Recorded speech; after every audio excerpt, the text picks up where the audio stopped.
Hello दोस्तों, आप सभी का स्वागत है आपके अपने परिवार मैथ मस्ती ऑफिशियल में। मैं हूं आलोक सिंह आतिश और आज की इस वीडियो सेशन में हम लोग बात करने वाले हैं यूनिट एंड डायमेंशन के कुछ और इम्पोर्टेंट पॉइंट की। जी हाँ दोस्तों, इससे पीछे के सेशन में हम लोगों ने 10 के पावर तक देखा था और उससे आगे हम लोगों को दूरी के कुछ और मात्रक बच गए थे देखने के लिए, जैसे कि खगोलीय दूरी, पारसेक, एस्ट्रोनॉमिकल दूरी, ये सारी चीज़ें और कुछ यूनिट जो आपको चेंज करने के लिए आपके एग्ज़ाम में बार बार पूछे जाते हैं। तो आज के इस वीडियो सेशन में हम लोग उसी चीज़ को कंप्लीट करेंगे। तो आइए शुरुआत करते हैं अपने आज की सेशन की और देखते हैं एग्ज़ाम रेलेवेंट क्या कुछ सीख पाते हैं। आइए दोस्तों, अब हम लोग बात करते हैं कुछ इम्पॉर्टेंट पॉइंट की, और ये सारे आपके जो हैं ये दूरी मापने की अन्य मात्रक है। आप कह सकते हो कि दूरी ही हम लोग इससे मापते हैं। पारसेक, प्रकाश वर्ष, खगोलीय दूरी और एंगस्ट्रम, और इससे आपके एग्ज़ाम में इसका वैल्यू पूछा जाता है। ये चीज़ आपको याद रखना पड़ेगा, इसके लिए कोई तरीका नहीं है आप इसको कैसे याद करेंगे। जनरली समझिए कि पारसेक क्या होता है। तो हम लोग कहते हैं सर, इसके बारे में जो सबसे मेन पॉइंट आपको याद रखना है कि ये दूरी मापने की सबसे बड़ी इकाई है पारसेक। दूरी मापने की क्या है? सबसे बड़ी इकाई है, ठीक है। और एक पारसेक इक्वल टू कितना मीटर होता है? तो 3.08 इंटू 10⁻16 मीटर होता है। कितना होता है? 3.08 इंटू 10⁻16 मीटर। अगर आपसे कभी आपके एग्जाम में ये चीज़ आ जाए कि पारसेक क्या है, तो पहला आपका रहेगा कि पारसेक दूरी मापने की सबसे बड़ी इकाई है। इसका वैल्यू कितना होता है? तो 3.08 इंटू 10⁻16 मीटर। एक चीज़ और आपसे पूछा जाता है कि एक पारसेक में कितना प्रकाश वर्ष होता है? तो आप कहेंगे 3.26 लाइट ईयर होता है। कितना होता है? 3.26 लाइट ईयर होता है। अब आपसे यहाँ पे पूछा गया है लाइट वर्ष। अब बहुत सारे इसको देख करके, वर्ष देख करके क्या समझ लेते हैं कि सर ये समय का मात्रक है, लेकिन ऐसा बिल्कुल भी नहीं है। प्रकाश वर्ष का मतलब क्या है यहाँ पे कि प्रकाश के द्वारा एक साल में चली गई कुल दूरी क्या कहलाती है? प्रकाश वर्ष कहलाती है। और प्रकाश एक साल में तो 9.46 इंटू 10⁻15 मीटर जा सकता है। दोस्तों, अगर आपसे आपके एग्जाम में प्रकाश की गति के बारे में पूछा जाए तो आप क्या कहेंगे? 3 इंटू 10⁸ मीटर पर सेकेंड प्रकाश की गति होती है। कभी कभी आपके एग्जाम में प्रकाश वर्ष यहाँ पे लिखा हुआ है 9.46 इंटू 10⁻15 मीटर में पूछ दिया है आपको। अगर मीटर में पूछेगा तब यह आंसर होगा। अगर पूछ देगा कि कितना किलोमीटर होगा तो कोई दिक्कत नहीं है, आप लोगों को घबराने की ज़रूरत नहीं है। आप इसी मीटर को किलोमीटर में चेंज कर लेंगे। देखिए 9.46 इंटू 10⁻15 मीटर है, इसको हमको किलोमीटर में बदलना है तो 1000 से डिवाइड करेंगे।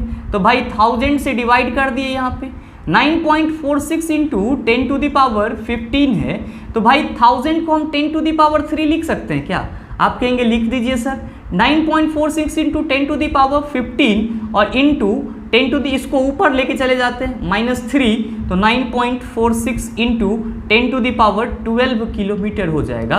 तो दोस्तों, अगर आपसे मीटर में पूछे तो आप कहेंगे 9.46 इंटू 10⁻15 मीटर, और अगर आपसे किलोमीटर में पूछे तो 9.46 इंटू 10⁻12 किलोमीटर। अगर आपको किलोमीटर में ना भी याद है तो कोई दिक्कत नहीं है, मीटर में 1000 से डिवाइड कर देंगे तो किलोमीटर आपका निकल जाएगा।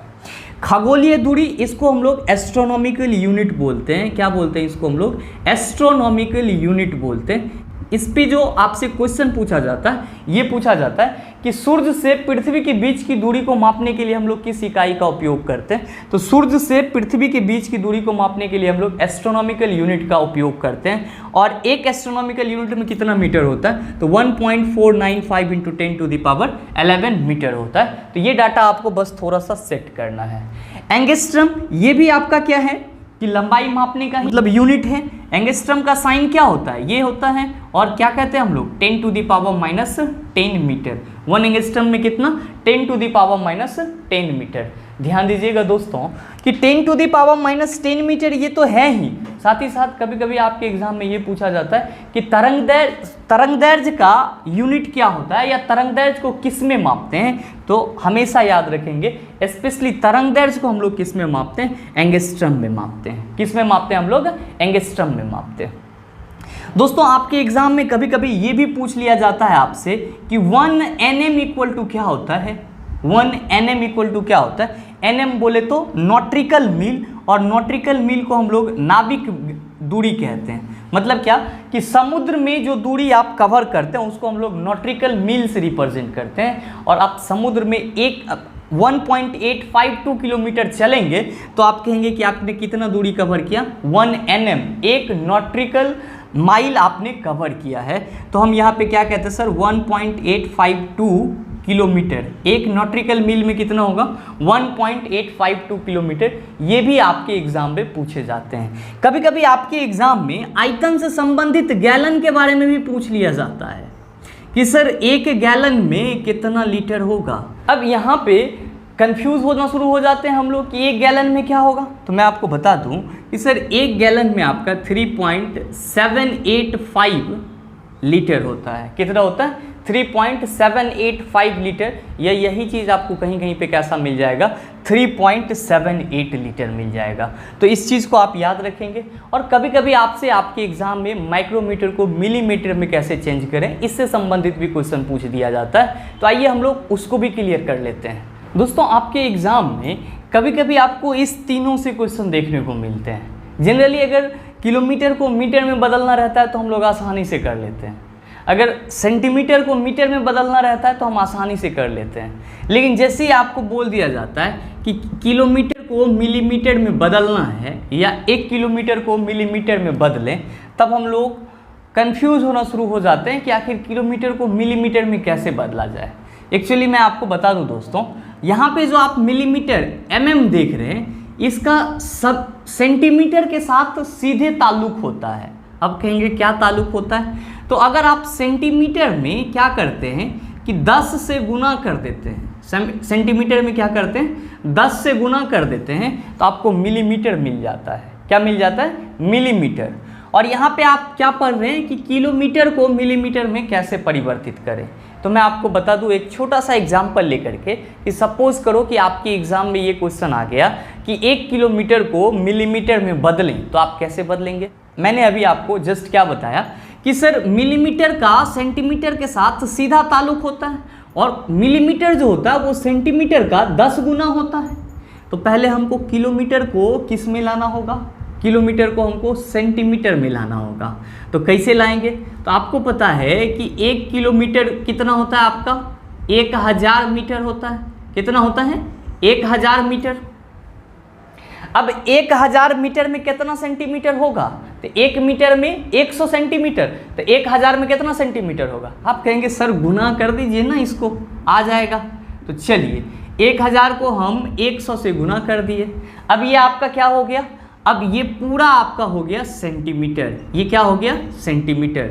अब आपसे क्या बोला है क्वेश्चन कि सेंटीमीटर को मिलीमीटर में बदलना है, और सेंटीमीटर का आपका जो मिलीमीटर है उसका सेंटीमीटर के साथ क्या कनेक्शन है कि मिलीमीटर सेंटीमीटर का 10 गुना होता है।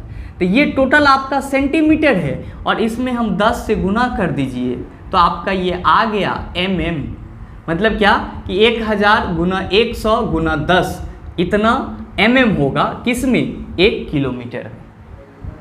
नेक्स्ट बात करते हैं दोस्तों, माइक्रोमीटर को सेंटीमीटर में कैसे बदला जाए।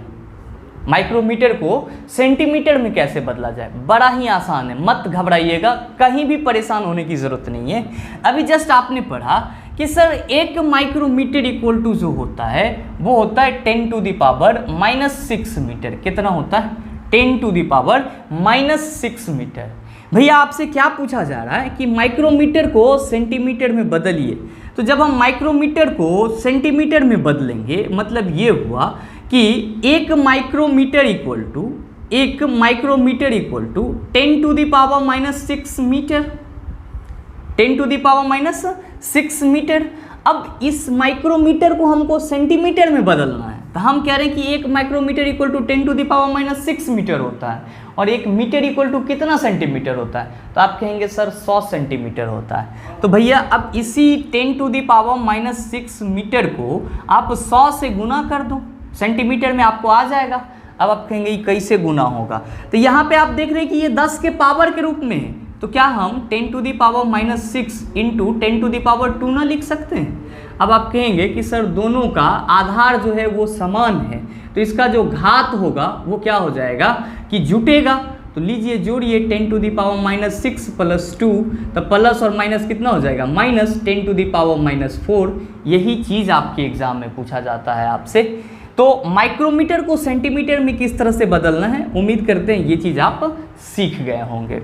अब है नेक्स्ट कि माइक्रोमीटर को मिलीमीटर में कैसे बदलना है। अभी जस्ट आपने देखा कि गुरुजी 1 माइक्रोमीटर इक्वल टू होता है 10⁻⁻�6 मीटर, और मिलीमीटर का सेंटीमीटर के साथ कनेक्शन ये है कि मिलीमीटर सेंटीमीटर का 10 गुना होता है। मिलीमीटर क्या होता है, सेंटीमीटर का 10 गुना होता है। तो पहले तो इस मीटर को हमको सेंटीमीटर में लाना होगा, तो 10⁻⁻⁶ मीटर इंटू आपका सेंटीमीटर में लाना है, तो 100 से मल्टीप्लाई करेंगे, और 100 से मल्टीप्लाई करने के बाद ये जब सेंटीमीटर में आ जाएगा तो इसको तो हमको मिलीमीटर में लाना है। तो हम क्या करेंगे, हम इसको फिर 10 से गुना करेंगे।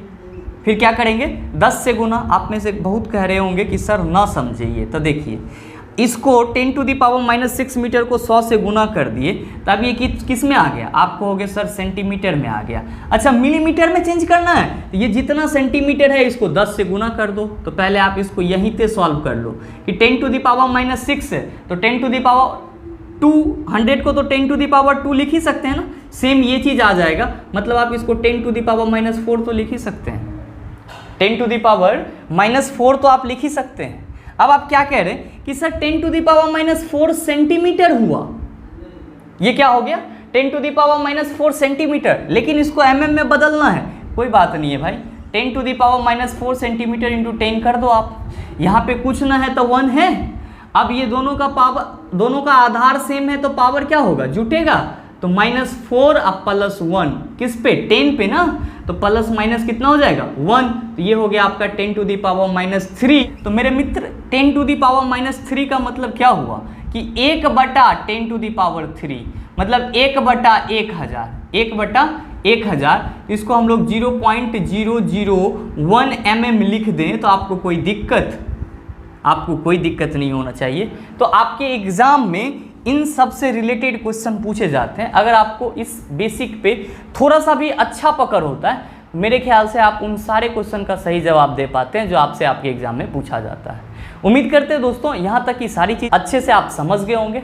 इसके अगले पार्ट में हम लोग चर्चा करने वाले हैं किसकी, डायमेंशन की। साथ ही साथ हम लोग इसका प्रैक्टिस क्वेश्चन भी सॉल्व करेंगे। मिलते हैं हम लोग फिर अगले वीडियो सेशन में, तब तक के लिए best of luck, thank you, have a nice day.